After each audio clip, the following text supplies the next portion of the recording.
बड़े बड़े दावे, लंबी लंबी प्रेस कॉन्फ्रेंसेस, लेकिन निकाल न सके एक थेला। इमरान खान के सबसे बड़े एहतसाबी अलंबरदार रुखसत। शहजाद अकबर वज़ीर आज़म के मुशीर के ओहदे से मुस्ताफ़ी। वज़ीर आज़म ने इस्तीफ़ा मंजूर कर लिया। मुशीर एहतसाब के लिए एडवोकेट अजहर सिद्दीक का नाम ज़ेरे गौर। वज़ीर इत्तलात फवाद चौधरी कहते हैं शहजाद अकबर ने शदीद दबाव में काम किया। शहजाद अकबर इस काम के तो थे ही नहीं। वज़ीर आज़म इमरान खान का इस्तीफे पर मुख्तसर और जामे तबसरा। पार्टी तर्जुमानों के इजलास में फवाद चौधरी ने पूछा, वज़ीर आज़म साहब बताएं शहजाद अकबर के इस्तीफे पर क्या मौक़िफ़ अपनाएं। इमरान खान ने जवाब दिया, वो किसी और काम के थे, शहजाद अकबर डिलीवर ना कर पाए।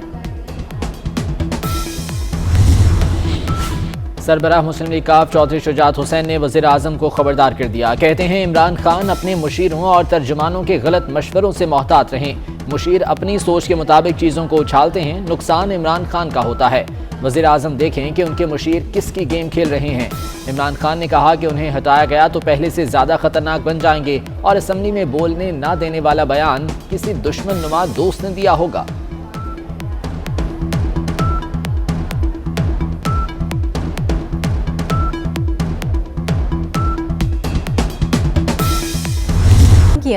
नवाज शरीफ की मेडिकल रिपोर्ट 10 दिन में सामने रखें, वरना तौहीन अदालत की दरख्वास्त करेंगे। अटॉर्नी जनरल का शहबाज शरीफ को 2 टोक पैगाम।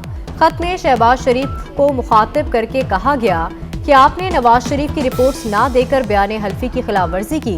लंदन जाने के बाद नवाज शरीफ एक भी दिन अस्पताल में दाखिल नहीं रहे। उनकी सियासी और समाजी सरगर्मियां जारी हैं।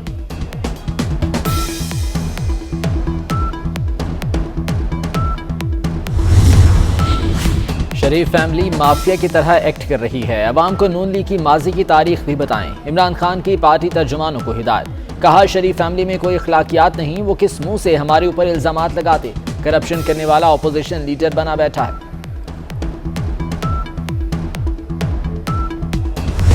आप कहते हैं मैं सड़कों पर आऊंगा तो छोड़ूंगा नहीं। आप सड़कों पर जाकर देखें, जिस अवाम को आपने सड़कों पे मरने के लिए छोड़ दिया है, उन सड़कों पर जाएंगे ना, अवाम का हाथ होगा और आप गरेबान होंगे। किसको धमकी देते हैं? तुम हो क्या जिसको तुम धमकी दोगे? कहता है शहबाज शरीफ क्रिमिनल है, उसको मैं ऑपोजिशन लीडर नहीं मानता। तुम्हारी औकात क्या है शहबाज शरीफ को ऑपोजिशन लीडर मानने की? और तुम्हारी जुर्रत कैसे है शहबाज शरीफ को क्रिमिनल कहने की? हमारी आवाम से दवाई छीनने वाला, आटा बिजली गैस छीनने वाला क्रिमिनल होता है।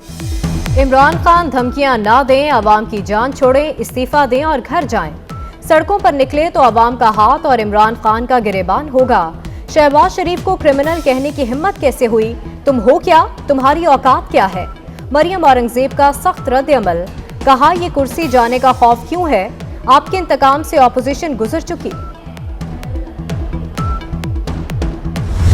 बेनज़ीर भुट्टो शहीद हुई जनाब चेयरमैन साहब। रात को उनको गुजारिश की गई, मिन्नत समाजत की गई कि ये पिंडी में न जलसा करें। दहशतगर्दी का खतरा है, कोविड का खतरा है। फजलुर रहमान साहब पे 3 दहशतगर्द, 2 मेरे पे 3 दहशतगर्द हमले हुए। 23 के बाद 27 को आ जाएं। आधा इस्लामाबाद तो किसी और के कंट्रोल में होगा। आपकी जब तक वो टीवी पे चलेगी नहीं तो आप किससे लाइव शो नहीं चल रहा होगा आपका।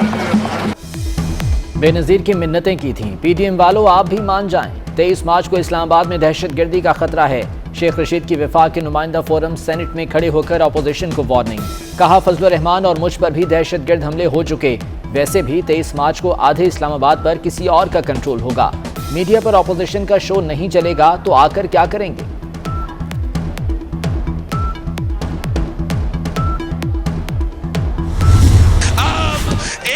रास्ता है, एक ही हल है। अगर हमने पाकिस्तान की मईशत को बचाना है तो हमने इमरान को भगाना है। इस बल्दियाती निजाम को काला कानून कह रहे हैं। जो भी इसको काला कानून कहते हैं खुद उनका मुंह काला हो जाएगा। लोकल बॉडीज में उनका शिकस्त नजर आ रहा है। मईशत को बचाना है, इमरान खान को भगाना है। हुकूमत को आईनी और कानूनी तरीके से निकालेंगे। बिलावल भुट्टो का हैदराबाद में किसान ट्रैक्टर मार्च से खिताब। कहा मुल्क में महंगाई और बेरोजगारी तारीखी सतह पर पहुंच चुकी। बल्दियाती कानून को काला कहने वालों का मुंह काला हो जाएगा। उन्हें बल्दियाती इलेक्शन में शिकस्त नजर आ रही है। हुकूमत तहरीक लब्बैक के साथ एक बार फिर हाथ कर गई। तहरीक लब्बैक के साथ मुआहदा पार्लियामेंट में पेश न किया। हुकूमत ने तहरीक लब्बैक को 20 रुकनी पार्लिमानी कमेटी बनाने की यकीन दहानी कराई थी। कमेटी 11 हुकूमती और 9 अपोजिशन अरकान पर मुश्तमिल होना थी। कमेटी ने TLP के मुतालबात को पार्लिमान में उजागर करना था।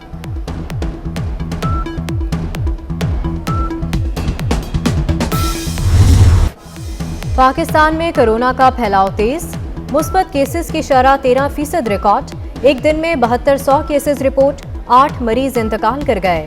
कराची में शरह 37% रही, पेशावर 33, चित्राल 19, हैदराबाद 18 और लाहौर में 17% रिकॉर्ड। लाहौर में ओमिक्रॉन के 91 नए मरीज रिपोर्ट, मजमूई तादाद 912 हो गई।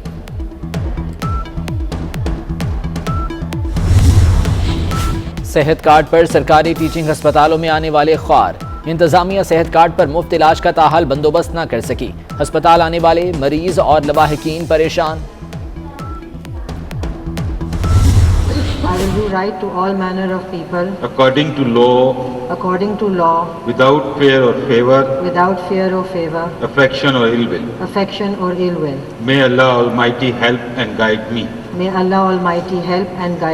Ameen. पाकिस्तान की अदलिया में नई तारीख रकम। सुप्रीम कोर्ट की पहली खातून जज जस्टिस आयशा मलिक ने हल्फ उठा लिया। चीफ जस्टिस गुलजार अहमद कहते हैं, हम किसी चीज का क्रेडिट नहीं लेंगे। जस्टिस आयशा मलिक अपनी काबिलियत की बुनियाद पर जज बनी है। अब हमारा ये ख्याल है कि जहाँ पे रेयर इंटरेस्ट रेट्स अभी हैं, ये हमारी मईशत के लिए मुनासिब है, क्योंकि हमने दोनों चीज़ों को बैलेंस करना है, नमू को और महंगाई। जब दिसंबर में हमने महंगाई और CPI का फिगर देखा तो दिसंबर में उतनी ही कीमतें रहीं। तो ये एक अच्छी खबर थी, क्योंकि ये बताती है कि जो महंगाई में मोमेंटम है वो थोड़ा कम होगा। जो हमारा हेडलाइन इन्फ्लेशन है ईयर ऑन ईयर, वो तो थोड़ा बढ़ा हुआ ही रहेगा, क्योंकि प्राइमरीली इंटरनेशनल कमोडिटी प्राइसेस, तेल की कीमत और बाकी दीगर अशिया की कीमतें बहुत बढ़ी हुई हैं। स्टेट बैंक का शरह सूद 9.75% पर बरकरार रखने का फैसला।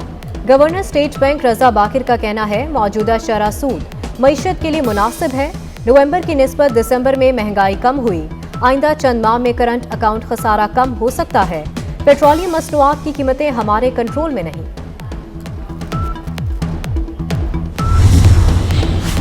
महंगाई के सताए अवाम पर एक और वार। बच्चों के फार्मूला मिल्क पाउडर पर भी 17% GST लग गया। कीमत 650 रुपये तक जा पहुंची।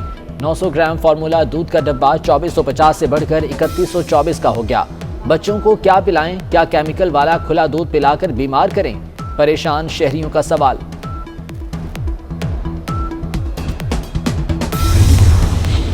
कारों की खरीदारी में पंजाब हुकूमत को महंगाई का सामना। वजीरों के लिए 46 गाड़ियों की खरीदारी हुकूमत पर भारी पड़ गई। कारों की कीमत में इजाफे के बाद टोयोटा मोटर्स ने हुकूमत से मजीद 40 करोड़ रुपए मांग लिए। काबीना कमेटी से मंजूरी लेने का फैसला। शाहीनों ने ICC अवार्ड्स का मेला लूट लिया। बाबर आजम बन गए वनडे क्रिकेट के सिकंदर आजम। कौमी कप्तान ICC one day cricketer of the year करार। मोहम्मद रिजवान T20 के किंग बन गए। शाहीन आफरीदी ने सर गारफील्ड सोबर्स ट्रॉफी जीत ली। फातिमा सना के टैलेंट को ICC की सनद मिल गई। Pakistani allrounder women's emerging cricketer of the year करार।